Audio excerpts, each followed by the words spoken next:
హైదరాబాద్ పాత బస్తీలోని గుల్జర్ హౌస్ లో ఘోర అగ్ని ప్రమాదం జరిగింది. ఈ ప్రమాదంలో 17 మంది మృత్యువాత పడడం రాష్ట్రంలో పెను విషాదం నింపింది. షార్ట్ సర్క్యూట్ వల్ల ఈ ఘోరం జరిగినట్లు భావిస్తున్నారు. ఘటనా స్థలంలోనే 3 చనిపోగా దవాఖానాలో 14 మంది మృత్యువాత పడ్డారు. ఒకే కుటుంబంలో 3 తరాల వారు ప్రాణాలు కోల్పోయారు. ప్రభుత్వం సహాయక చర్యలు ఆలస్యం కావడం వల్లే మృతుల సంఖ్య పెరిగిందని స్థానికులు మండిపడుతున్నారు. మరోవైపు ఈ ఘటనపై బీఆర్ఎస్ పార్టీ అధినేత కేసీఆర్, వర్కింగ్ ప్రెసిడెంట్ కేటీఆర్ తో పాటు బీఆర్ఎస్ నేతలు తీవ్ర దిగ్భ్రాంతి వ్యక్తం చేశారు.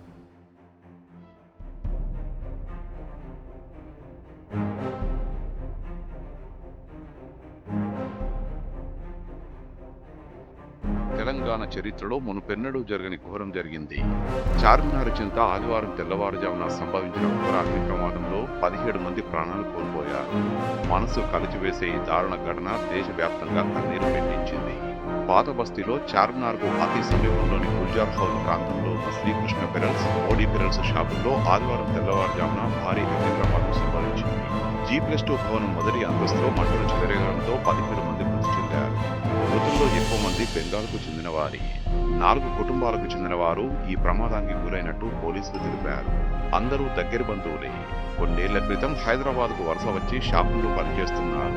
వీరు షాపుల్లో పనిచేస్తూనే పైన అంతస్తులో నివాసం ఉంటున్నారు. వేసవి సెలవుల కోసం హైదరాబాద్కు వచ్చిన బంధువులు సైతం ప్రమాదంలో మృతి చెందడం మరింత విషాదాన్ని నింపింది.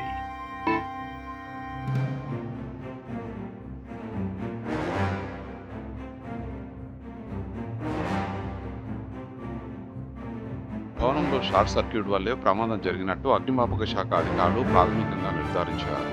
ఉదయం 6 గంటల 16 నిమిషాలకు ఫైర్ కాల్ రావడంతో వెంటనే అప్రమత్తమైన అగ్నిమాపక శాఖ మొత్తం 11 ఫైర్ స్టేషన్ల నుంచి అగ్నిమాపక శకటాలు ఘటనా స్థలానికి చేరుకున్నాయి. పాత భవనం కావడం, ఇరుగ్గా ఉండడం, మొదటి అంతస్తులో ప్రమాదం జరగడంతో రెస్క్యూ చర్యలకు తీవ్ర ఆటంకం ఏర్పడింది. ప్రమాదం జరిగిన తర్వాత ముందుగా లోపలికి వెళ్లిన స్థానికులు ఆ మంటలను చూసి భయంతో వెనక్కి వచ్చేశారు. ఆ తర్వాత యంత్ర సామగ్రితో లోపలికి వెళ్లిన అగ్నిమాపక శాఖ సిబ్బంది మంటలను ఆర్పుతూనే బాధితులు ఉన్న చోటుకు చేరుకున్నారు. ఇంట్లో చెక్కతో చేసిన ప్యానెల్లో ఉండడం వల్లే మంటలు భారీగా వ్యాపించాయని అగ్నిమాపక శాఖ డీజీ నాగిరెడ్డి తెలిపారు. భవనం పై అంతస్తుల్లో చిక్కుకున్న వారిని బయటకు తీసుకొచ్చేందుకు కిటికీలు లేకపోవడంతో గోడలు పగలగొట్టి సహాయక చర్యలు చేపట్టారు. అక్కడి నుంచి రెస్క్యూ టీం లోపలికి వెళ్లి వారిని రక్షించారు.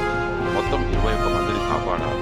అపస్మారక స్థితిలో ఉన్న వారిని దగ్గరలోని Malakpet Yashoda, Hyderguda Apollo, DRDL Apollo, Osmania, నాంపల్లిలోని కేర్ దవాఖానాలకు కార్లు, అంబులెన్స్లను తరలించారు. అపస్మారక స్థితిలో దవాఖానాల్లో చేరిన 17 మందిలో కొందరు చికిత్సకు మృతి చెందారు. ఈ ఘటనలో గాయపడిన హైదరాబాద్ డిఎఫ్ఓ వెంకన్నను దవాఖానాలో చేర్పించారు.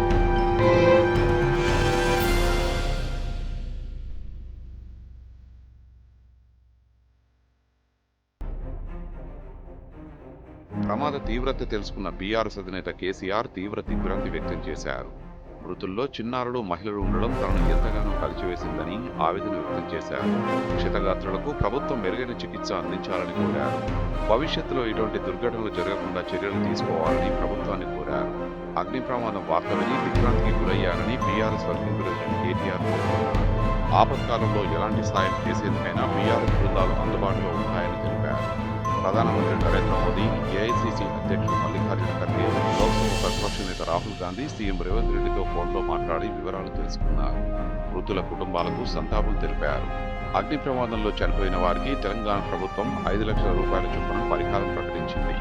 ఘటనా స్థలాన్ని పరిశీలించిన కేంద్ర మంత్రి కిషన్ రెడ్డి మృతుల కుటుంబ సభ్యులతో మాట్లాడారు.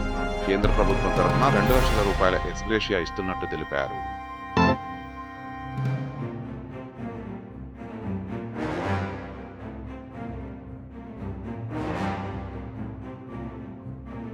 గుల్జార్ హౌస్ అగ్ని ప్రమాదం అత్యంత బాధాకరమని మాజీ మంత్రి హరీష్ రావు ఆవేదన వ్యక్తం చేశారు. బాధిత కుటుంబాలను ఆదుకునేందుకు తగిన చర్యలు తీసుకోవాలని ప్రభుత్వాన్ని కోరారు. మృతుల కుటుంబాలకు 25 లక్షల రూపాయల చొప్పున పరిహారం అందించాలని డిమాండ్ చేశారు. విషాద ఘటనలో ప్రాణాలు కోల్పోయిన కుటుంబాలకు ఎమ్మెల్సీ కల్వకుంట్ల కవిత ప్రగాఢ సానుభూతి తెలిపారు. ఇలాంటి ఘటనలు జరగకుండా ప్రభుత్వం పునః సమీక్షించుకోవాలని మంత్రి తలసాని శ్రీనివాస్ యాదవ్ సూచించారు. మృతుల కుటుంబాలకు భగవంతుడు మనోధైర్యం కలిగించాలని ఆర్మూరు మాజీ ఎమ్మెల్యే జీవన్ రెడ్డి ఆకాంక్షించారు.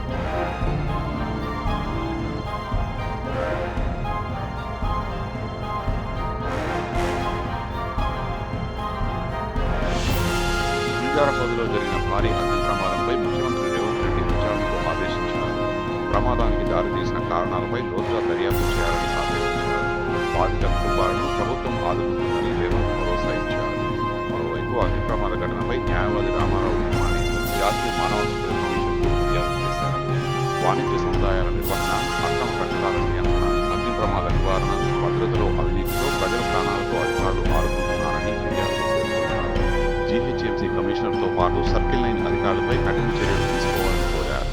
తన పిటిషన్ను కమిషన్ విచారణకు స్వీకరించినట్టు రామారావు తెలిపారు.